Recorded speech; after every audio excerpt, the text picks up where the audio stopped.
Nokia, satu perusahaan HP terkenal, 15 tahun yang lalu kurang lebih, merajai seluruh handphone yang ada di dunia.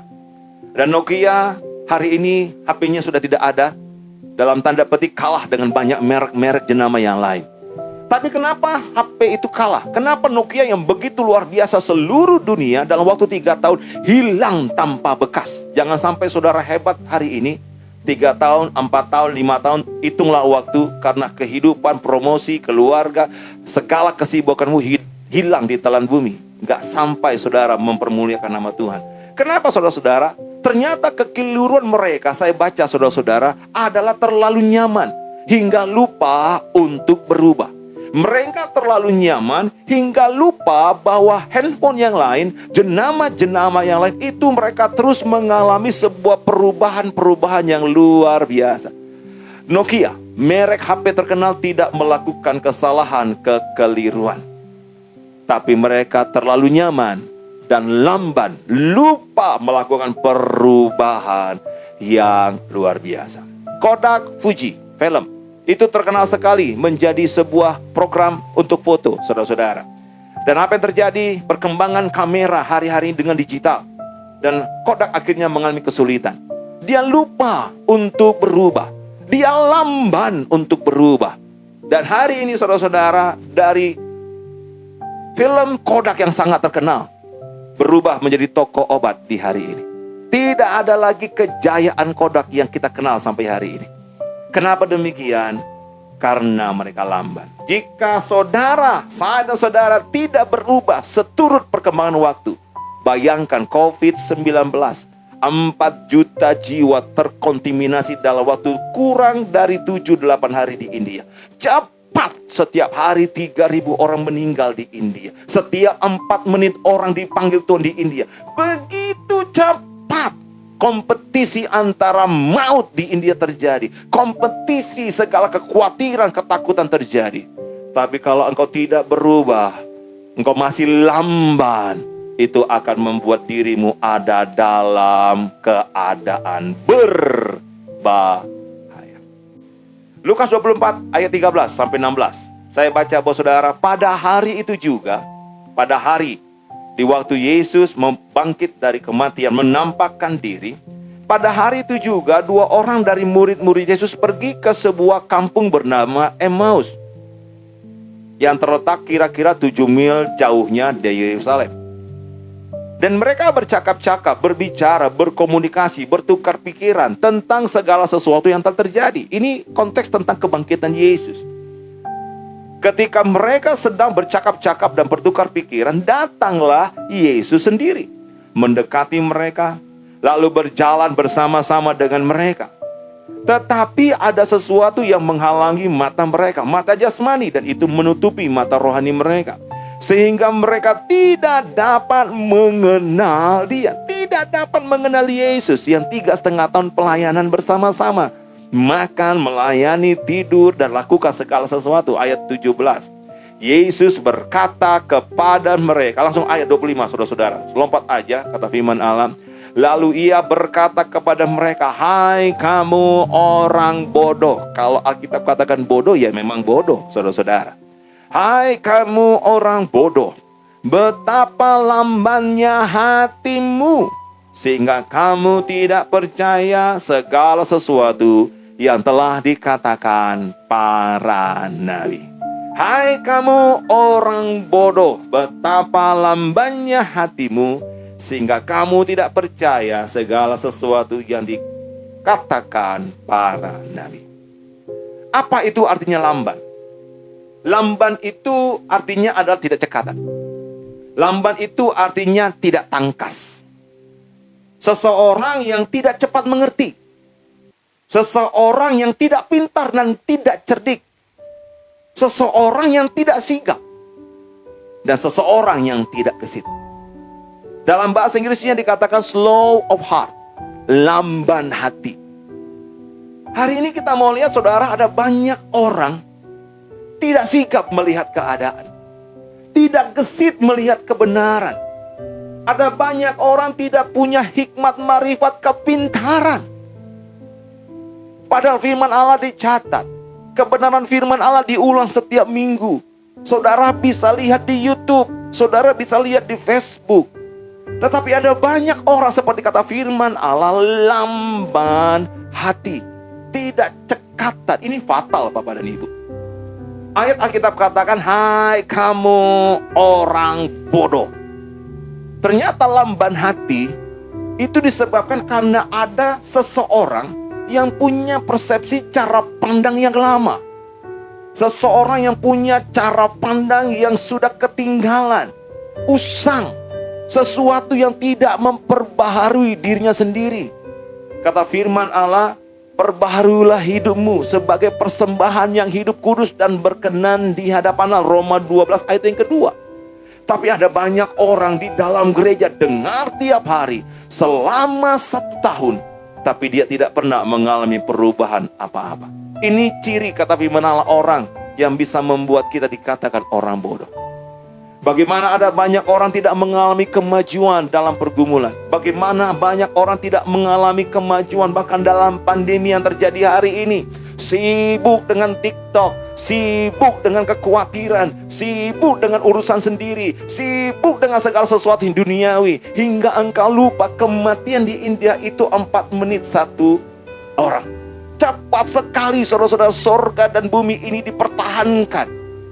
Tapi kita lupa, hingga kita tidak percaya segala sesuatu. Ayat Alkitab katakan, waktu engkau bodoh lamban hatimu, engkau tidak percaya segala sesuatu. Bahaya nggak? Bahaya. Bahaya sekali waktu engkau tidak percaya segala sesuatu yang dikatakan oleh firman Allah. Karena lamban hatimu. Ada 3 bagian secara singkat. Waktu saya tidak banyak. Kategori apa mereka yang dikatakan lamban hati? Siapa sih orang yang lamban hati? Apakah saya? Apakah saudara? Siapa? Apakah orang di luar sana? Yang kedua, mengapa orang bisa lamban hati? Mengapa orang percaya bisa lamban, bisa nggak gesit, bisa nggak punya hikmat, bisa nggak respon dengan firman? Dan apa tanda dari orang lamban hati? Supaya hari ini kalau mungkin dirimu, kita bertobat. Kalau itu mungkin domba yang kita layani, kita ajar. Kalau itu keluarga kita, mulai kita bagi tahu. Kalau itu sahabat-sahabat kita, mulai kita mentoring mereka. Supaya mereka jangan sampai tidak sigap, tidak cekatan. Jangan sampai mereka tidak merespon. Dan akhirnya kata firman Allah, sampai nggak percaya segala sesuatu. Ini tindakan saya dan saudara sebagai pelayan Tuhan. Saudara siap? Saudara mau? Amin. Kasih amin saudara-saudara. Amin. Haleluya. Mari sama-sama kita lihat kategori apa mereka yang lamban hati. Supaya kita sama-sama belajar. Siapa sih mereka yang lamban hati? Ayat Alkitab katakan, pada hari itu ada 2 orang dari murid-murid yang pergi ke kampung bernama Emmaus yang terletak 7 mil jauhnya dari Yerusalem. Jadi ada 2 orang murid. Mereka pergi dari Yerusalem ke Emmaus. Emmaus itu sekitar 11 km. Ternyata siapa mereka yang lamban hati, yang kata firman Allah itu bodoh, yang kata firman Allah nggak percaya, adalah murid. Siapa tuh murid yang diajar Tuhan? Namanya satu Kleopas, satu lagi tidak disebutkan. Ini membawa kita sebuah perbandingan.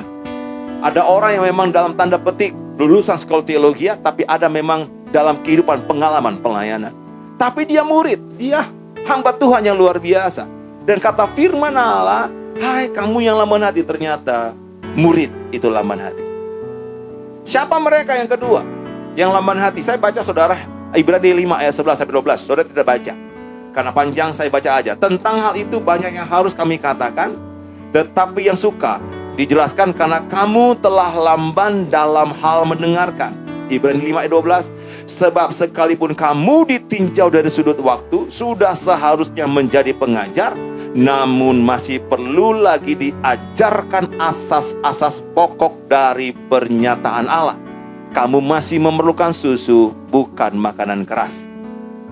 Orang yang lamban hati ternyata adalah mereka yang telah harusnya menjadi pengajar, yang senior dalam Tuhan, yang sudah lama ikut dalam keselamatan. Saudara yang gak pernah mau upgrade, saudara yang gak pernah mau dikasih makanan keras, Saudara yang mudah tersinggung. Saudara yang mudah sekali simpan kesalahan orang. Cari kelemahan pelayan. Yang selalu kritik dan mudah sekali terluka. Bertobat. Engkau lamban. Siapapun dia, termasuk saya, saudara-saudara. Harusnya engkau hari ini sudah jadi pengajar. Harusnya hari ini engkau mungkin sudah harus jadi seorang gembala. Harusnya mungkin hari ini engkau jadi seorang yang luar biasa. Harusnya engkau minimal dapatkan makanan keras. Tapi justru engkau gak mau. Hari ini ayat Alkitab katakan, engkau adalah mungkin orang yang lamban hati. Siapa mereka lamban hati? Yang pertama murid, yang kedua adalah harusnya senior, harusnya jadi pengajar, harusnya terima makanan keras. Tapi yang ketiga, Ibrani 6 ayat 11-12. Tetapi kami ingin supaya kamu masing-masing menunjukkan kesungguhan yang sama untuk menjadikan pengharapanmu milik yang pasti sampai pada akhirnya. Agar kamu jangan menjadi lamban. Ternyata orang yang menjadi lamban, siapa mereka? Orang yang punya pengharapan. Orang yang punya sesuatu kerinduan. Orang yang punya satu beban doa, misi, penginjilan, pelayanan, sesuatu yang hebat dan luar biasa. Tetapi ada sesuatu, kadang-kadang mereka enggak sigap. Mereka adalah orang-orang yang dalam tanda petik tidak cekatan. Dan hari ini bicara anak muda. Ini juga bicara kita yang baru lahir, baru melayani Tuhan sungguh-sungguh di ladang-ladang misi Indonesia, Malaysia. Kadang-kadang kita berpengharapan besar dan Tuhan sedang buat sesuatu manuver, terobosan. Bukankah misi kita 2021 anak muda yang melakukan terobosan? Tapi engkau tidak sigap, engkau terlalu banyak pikiran, engkau terlalu banyak pertimbangan hingga menjadi lamban. Saya berharap firman Tuhan ini menegur saya dan saudara. Siapa mereka yang lamban? Kita tadi sudah lihat murid. Mereka yang harusnya senior, yang sudah harusnya makan makanan keras menjadi pengajar. Dan mereka yang katanya punya pengharapan. Pertanyaan yang kedua, kenapa mereka lamban hati? Kenapa seorang murid yang 3,5 tahun lihat mujizat? Kenapa seorang yang harusnya dewasa rohani makan makanan keras? Kenapa anak-anak muda yang punya pengharapan kerinduan akhirnya bisa menjadi lamban?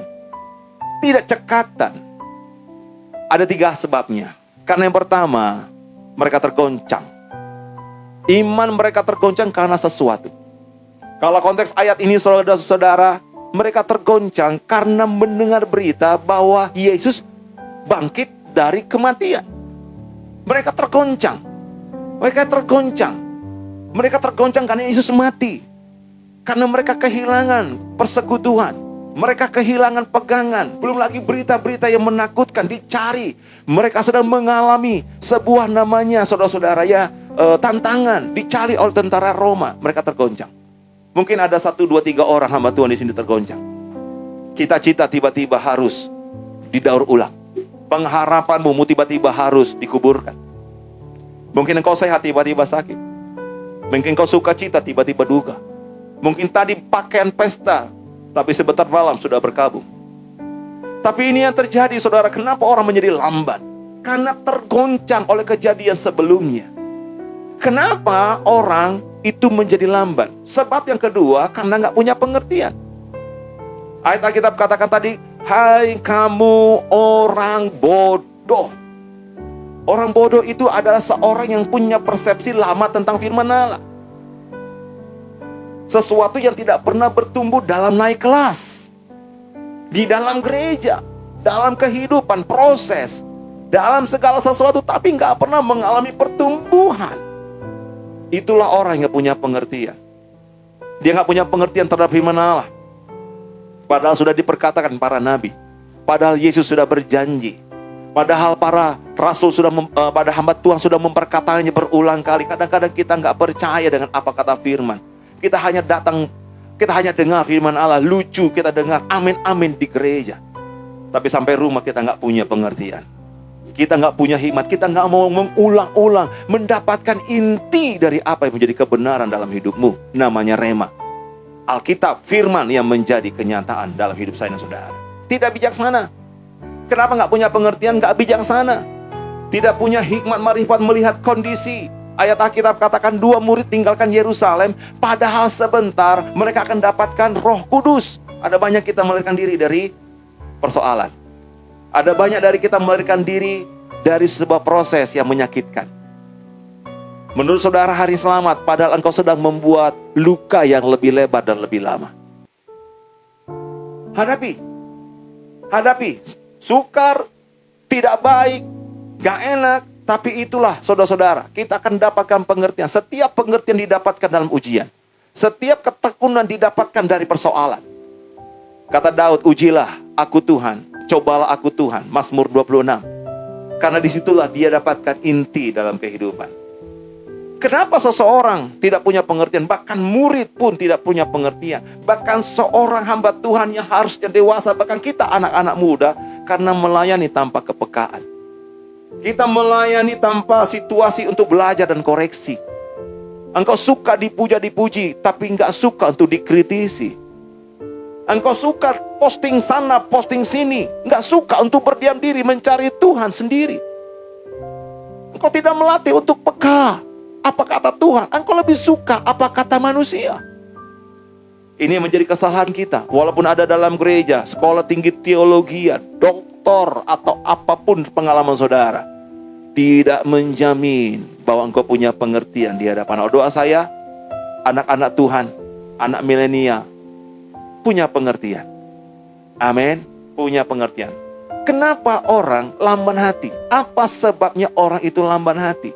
Selain mereka tergoncang karena kejadian sebelumnya, selain mereka hidup tidak punya pengertian, mereka tidak siap untuk menerima hal yang buruk.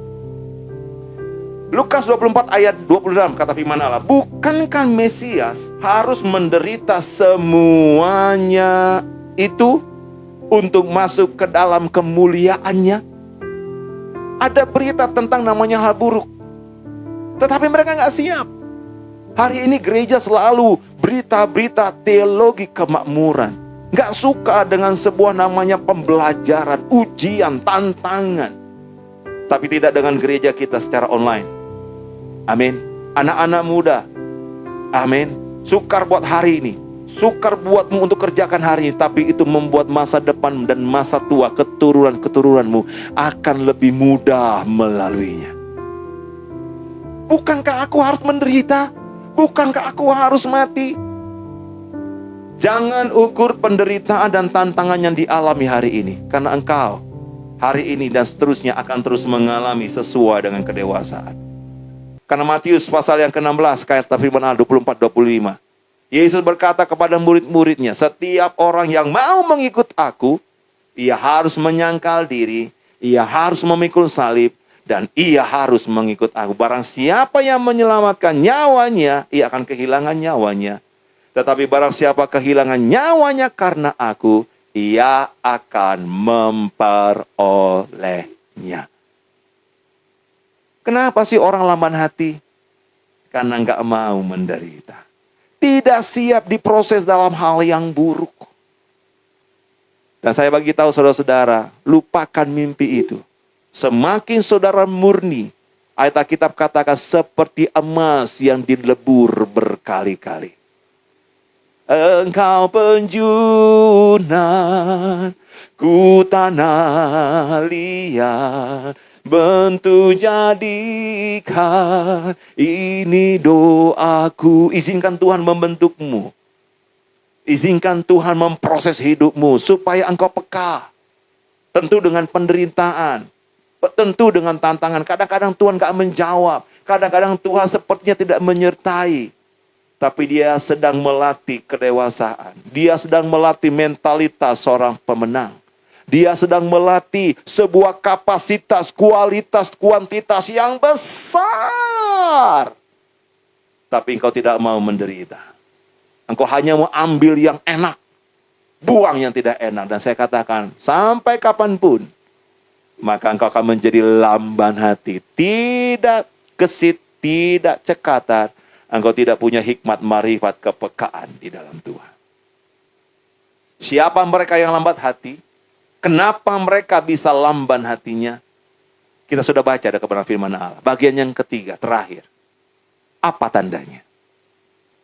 Supaya saya dan saudara bisa mencek hari ini. Lamban hati, sepele kelihatannya. Tapi saudara sedang menuju jurang kebinasaan. Hai orang bodoh, kata firman Allah. Bayangkan.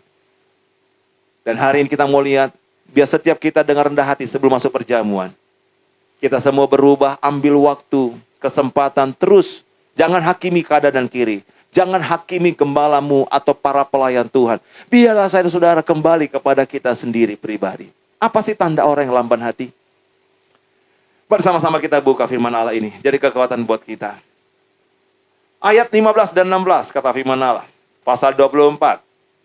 Demikian kata firman Allah. Ketika mereka sedang bercakap-cakap dan bertukar pikiran, datanglah Yesus sendiri mendekati mereka lalu berjalan bersama dengan mereka. Ayat 16. Tetapi ada sesuatu yang menghalangi mata mereka sehingga mereka tidak mengenal Dia. Tanda orang percaya mau murid harusnya dewasa rohani, anak-anak muda yang punya gairah untuk melayani Tuhan. Ternyata ada yang lamban karena mereka tidak cepat respon mengenal pribadi Allah. Tidak respon mengenal hadirat Tuhan. Tidak cepat merespon kedatangan kuasa. Dua murid ini sedang mengalami pergumulan.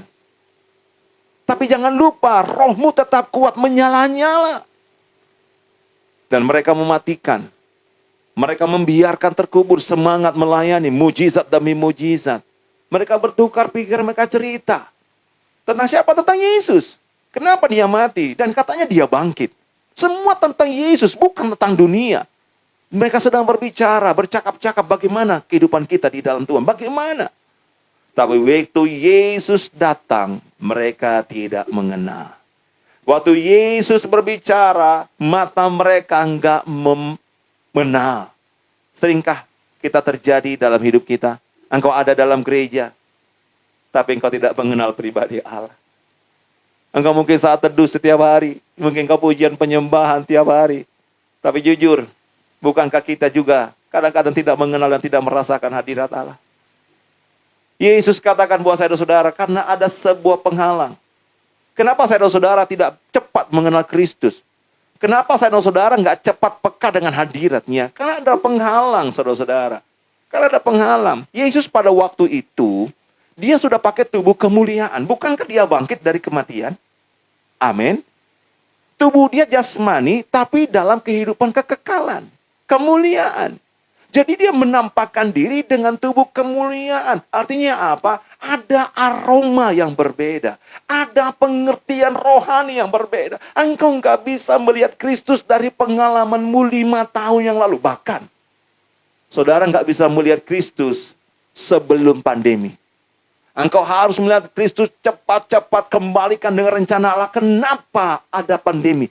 Apa yang kau mau dalam hidupku Tuhan? Cepat peka 1 tahun hampir 5 bulan. 1 tahun 5 bulan kurang lebih. Terjadi pandemi ini. Pertanyaannya, apa yang kau tahu tentang Tuhan? Apa yang kau mengerti tentang firman? Sebuah rahasia Allah. Mungkin buat keluargamu, pelayananmu, bahkan mungkin untuk pribadimu. Mungkin Tuhan bukakan tentang rahasia doa. Mungkin rahasia tentang sesuatu kebenaran firman Allah. Mungkin kuasa, mungkin tentang sesuatu prophetic ministry. Kita nggak tahu. Tapi ada banyak orang terhalang matanya. Dia nggak bisa lihat karena rohaninya tidak berubah. Pandangan rohaninya nggak upgrade. Pandangan rohaninya tidak mengalami pertumbuhan. Dia ada di gereja, dia baca firman Tuhan, tapi dia nggak bisa melihat Yesus, manusia yang sudah berubah dalam tubuh kemuliaan. Hati-hati buat kita semua tempat ini. Makanya Tuhan paling nggak suka kerohanian kita itu tetap. Saya ajak buat kita semua, kembali kita Bible study. Kembali kita kembali kita ikut melayani. Saya tantang saudara-saudara. Kalau mau hubungi saya, kom 200 kita terhalang, kom 300 kita terhalang, kom 400 kita terhalang. Mau saya akan buat, saudara-saudara. Tapi masalahnya, saudara harus mau menjadi manusia rohani. Apa sih Tuhan? Apa sih Tuhan? Apa sih Tuhan di dunia sana? Berkata apa? Sedia payung sebelum hujan. Menjadi rohani dulu sebelum datang peperangan rohani yang lebih besar. Tapi ada banyak orang gak peduli, sehingga dia tidak bisa melihat Yesus dalam perjalanan hidupnya. Hari ini Yesus sedang membawa engkau menjadi pemimpin. Tidakkah kau tahu? Tuhan sedang membawa engkau menjadi pemuji penyembah dalam kapasitas kerajaan Allah. Tidakkah kau rasa? Tuhan sedang membawa engkau menjadi generasi profetik, menjadi generasi penerobos. Tidakkah kau kenal? Menjadi generasi profetik, menjadi generasi penuai. Tidakkah engkau respon? Tanda orang yang lamban hati. Dia tidak cepat respon mengenal Tuhan pribadi. Hanya satu caranya. Upgrade manusia rohanimu. Upgrade kehidupan pengenalanmu akan Tuhan. Terlalu banyak cara. Dan itu harus jadi bahagian kita.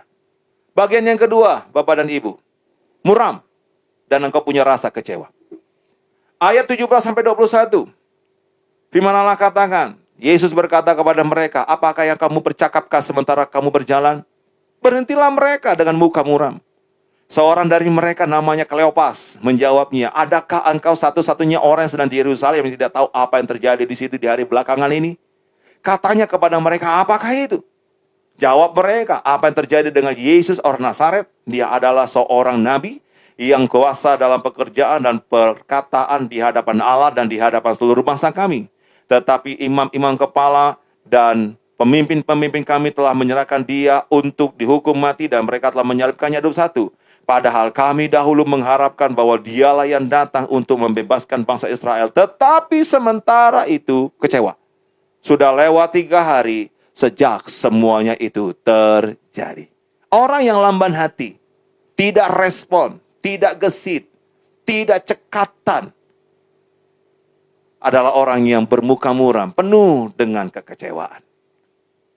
Kenapa ini terjadi untuk 2 murid? Kenapa ini terjadi untuk orang-orang senior yang harusnya mereka bisa menjadi seorang penatua atau seorang pengajar? Kenapa bisa terjadi buat anak-anak milenial, anak-anak muda yang sedang rindu untuk melayani Tuhan? Kenapa? Karena mereka izinkan kemuraman, duka cita itu menguasai mereka. Saya berkata saudara-saudara, tidak ada di dunia ini sukacita yang abadi, kecuali di dalam Kristus. Tubuhmu akan alami sakit, pekerjaanmu, kehidupanmu, darah dan dagingmu kelemahan. Tidak ada manusia 100% yang bisa menyukakan hidupmu. Suami, istri, anakmu, gembalamu, sebutkanlah best friendmu, tidak ada. Tetapi itulah yang menjadi bagian saudara-saudara. Engkau tidak berseri, tidak bergairah, engkau tidak bersuka cita, engkau izinkan masalah di luar sana mengambil damai sejahtera yang ada di dalam hatimu. Bergembiralah dan bersuka cita. 1 Petrus pasal keempat 13, bersukacitalah dengan bagian yang kamu dapatkan dalam penderitaan Kristus. Kalau engkau melayani menderita, kalau engkau melayani Tuhan dengan sungguh-sungguh, engkau mengalami daging sepertinya menolak. Percayalah, engkau sudah berada dalam iman yang sedang bertumbuh dan berbuah. Amin. Kau saudara hari-hari ini sedang mencari selamat. Hati-hati. Layani Tuhan dengan sungguh-sungguh. Meskipun ada duka cita yang diizinkan terjadi. Tapi itu membawa kita tetap bergairah. Bersukacita untuk orang yang menolak penggembalaanmu. Bersukacita untuk orang yang melecehkan pribadimu. Bersyukurlah untuk dunia yang mentertawakan hidupmu. Berterima kasihlah untuk orang-orang yang membuangmu, mentertawakanmu, meninggalkanmu. Sukar, iya. Tapi kalau kau lakukan dalam pelayan dalam Kristus, bersukacitalah. Pasti hatimu akan cekatan, imanmu terus bertumbuh. Mengapa mereka muram dan kecewa? Karena mereka punya pengharapan yang berbeda. Murid-murid mengharapkan Yesus jadi raja orang Yahudi. Padahal Yesus itu adalah raja seluruh dunia. Jadi ada motivasi yang harus diluruskan kembali. Melayani bukan untuk kaya. Mendengar firman Tuhan, peka dengan suara Allah, menjadi generasi milenial yang memenuhi Pantekosta yang ketiga, tidak untuk disombongkan, tidak untuk curi kemuliaan, ambil untung dari pelayanan. Jangan salah motivasi. Namamu nggak ada di YouTube, nggak terkenal di Facebook, nggak ada kartun nama, nggak apa-apa Bapak Ibu, anak-anak milenial, anak-anakku yang terkasih dalam Tuhan. Sorga nggak kurang akan mempermuliakan engkau dalam kemuliaan. Amin. Para gembala-gembala yang 4, 5, 6 domba. Nggak ada orang yang memperhatikan, nggak ada orang yang berterima kasih. Tapi Tuhan tetap mencatat pelayananmu dengan motivasi integritas yang tinggi. Amin ya. Ini jadi bagian kita. Jangan kecewa dalam pelayanan, jangan izinkan muram. Sudah 3 hari kata mereka, Yesus mati. Kecewa. Yesus disalibkan, mereka kecewa, goncang iman dan pengharapan. Mungkin saudara berdoa, dan doa saudara berhari-hari, berbulan-bulan, bertahun-tahun tidak dijawab, tidak terjadi sesuai dengan apa yang saudara harapkan. Jangan kecewa. Lanjutkan terus. Saya tidak izinkan mukamu muram, dan saya tidak izinkan engkau hidup dalam kekecewaan. Bersukacitalah, angkat tangan buat orang-orang. Buka hatimu, jangan sampai kekecewaan itu turun dalam hidupmu. Sebab yang ketiga, kenapa? Apa sebab? Kenapa saudara-saudara tanda-tanda orang yang lamban hati tidak mengerti rencana Allah? Orang yang lamban hati itu tidak tahu apa yang menjadi rencana Tuhan dalam hidup mereka. Kenapa saudara-saudara? Mereka lupa bahwa Yesus sebelum mati itu sudah 4 kali memberitahu. Matius pasal ke-16 ayat 21. Saya baca buat saudara. Sejak waktu itu, Yesus mulai menyatakan kepada murid-muridnya bahwa ia harus pergi ke Yerusalem dan menanggung banyak penderitaan dari pihak tua-tua, imam-imam kepala, dan ahli-ahli Taurat, lalu dibunuh dan dibangkitkan pada hari ketiga. Mulai hari itu, berapa kali Yesus menyatakan? 4 kali, saudara-saudara. Kita perjanjian baru, Yesus mengatakan 4 kali diingatkan dia ke Yerusalem, dia akan dianiaya, dia akan dihukum mati, dan dibangkitkan jelas di hari ketiga. Bahkan ada satu ayat, saudara-saudara, kisah dengan wanita yang memecahkan buli-buli berisi minyak wangi. Matius 26 ayat 12-13. Sebab dengan mencurahkan minyak itu ke dalam tubuhku, ia membuat suatu persiapan untuk penguburanku. Aku berkata kepadamu, sesungguhnya di mana saja Injil ini diberitakan di seluruh dunia akan mengingat perbuatan dia. Itu di hadapan murid-murid. Tapi mereka lupa. Tapi mereka nggak ingat. Bukankah sering terjadi buat saya dan saudara? Sering, saya juga saudara-saudara. Tapi hari ini jangan lupa rencana Allah. Amin. Gagal sekarang bukan berarti gagal di kemudian. Amin Bapak Ibu. Amin anak-anak muda. Perkatakan saja rencana Allah. Kalau yang A targetnya ternyata nggak terjadi, mungkin Tuhan buat rencana B. Mungkin Tuhan buat rencana C. Makanya engkau cari tahu apa rencana Tuhan dalam hidupmu. Supaya engkau tidak muram. Dan supaya engkau tidak menjadi kecewa. Tuhan akan kasih tahu. Tuhan kembalikan kepada firman-Nya. Buka hatimu. Terima apa yang menjadi rencana Tuhan. Makanya orang yang jauh dari firman, orang yang jauh dari ibadah, orang yang tidak dekat dengan Tuhan, tidak akan bisa mengenal Allah. Murid aja yang dekat, murid aja yang 3,5 tahun lihat mujizat, murid aja saudara-saudara yang setiap saat, setiap 3,5 tahun berkata-kata berbicara dengan Yesus aja nggak mengerti. Apalagi saudara-saudara yang main-main dalam kehidupan kekristenan. Yang keempat, Bapak dan Ibu. Tanda yang keempat dari orang yang lemah hati meragukan kesaksian. Lukas 24 ayat 22 sampai ayat 24. Saya firman Allah kata, tetapi beberapa perempuan dari kalangan kami telah mengejutkan kami. Pagi-pagi juga mereka pergi ke kubur dan mereka tidak menemukan mayatnya. Lalu mereka datang dengan berita bahwa telah kelihatan kepada mereka malaikat-malaikat yang mengatakan bahwa ia hidup. Dan beberapa teman kami telah pergi ke kubur mendapat bahwa memang benar yang dikatakan perempuan-perempuan itu, tetapi dia tidak mereka lihat. Harusnya mereka waktu dengar ini percaya. Muka mereka bersuka cita. Tetapi mereka meragukan kesaksian. Baik kesaksian wanita-wanita, baik kesaksian Petrus yang melihat teman-teman mereka melihat kebangkitan Yesus, mereka ragu-ragu. Bukankah kita sering kali ragu-ragu? Bukankah saya dan saudara sering lagi ragu-ragu? Ada orang sembuh, bisa nggak terjadi dalam hidupku? Ada orang yang dibawa Tuhan promosi, bisa nggak terjadi dalam hidupku? Padahal mereka sudah bersaksi. Padahal mereka sudah menyaksikan itu dengan iman harap mereka. Tapi saudara mulai ragu-ragu. Sering dari kita. Meragukan kesaksian hamba-hamba Tuhan. Meragukan kesaksian dari orang-orang yang telah menikmati mujizat. Hari ini, Kalau saudara mau hidupmu tidak lamban dan tidak dikatakan bodoh, menggagalkan seluruh rencana Allah, aminkan setiap kesaksian. Dan biarlah itu terjadi sesuai dengan rencana Allah dalam hidup saya dan saudara. Terakhir, Bapak dan Ibu, waktu saya sangat pendek sekali. Ciri orang yang lamban hati, baik itu murid, baik itu pengajar, baik itu anak-anak milenial yang sedang mengalami kerinduan, roh yang mau menyala-nyala tapi satu saat bisa lamban. Tanda yang terakhir, pakai logika, mengurangi kepekaan. Mereka pakai logika hingga mengalahkan namanya kepekaan. Lukas 24, ayat 30-32, ayat terakhir, siapkan diri kita, masuk dalam perjamuan kudus, ambil roti, biskut, ataupun air teh, ataupun Coca-Cola, atau apapun ya, supaya kita masih sama-sama kita masuk dalam perjamuan kudus. Saya baca buat saudara, ayat 30 kata firman Allah. Waktu ia duduk makan dengan mereka, ia mengambil roti, mengucap berkat, lalu memecah-mecahkannya dan berkata, dan memberikan kepada mereka. Ketika itu terbukalah mata mereka, dan mereka pun mengenal dia. Tetapi ia lenyap dari tengah-tengah mereka, kata mereka seorang kepada yang lain, bukankah hati kita berkobar-kobar? Bayangkan, bukankah hati kita berkobar-kobar ketika ia berbicara dengan kita di tengah jalan? Dari tadi saudara-saudara mereka harusnya sudah berkobar-kobar. Sudah kenal, tapi enggak kenal.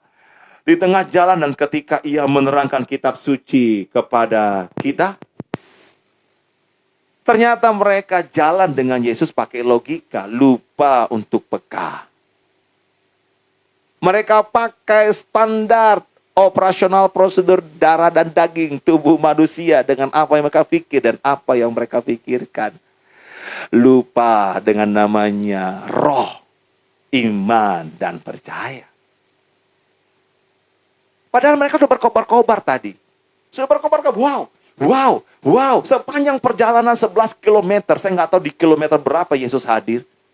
Dan sepanjang perjalanan itu, saudara-saudara, mereka sudah berkobar-kobar. Wih, luar biasa. Yesus sudah menerangkan tentang bagaimana karya salib. Mereka sudah bahagia. Tapi mereka lambat bereaksi. Karena logika hanya menerima, lupa dengan iman, harap, dan kasih.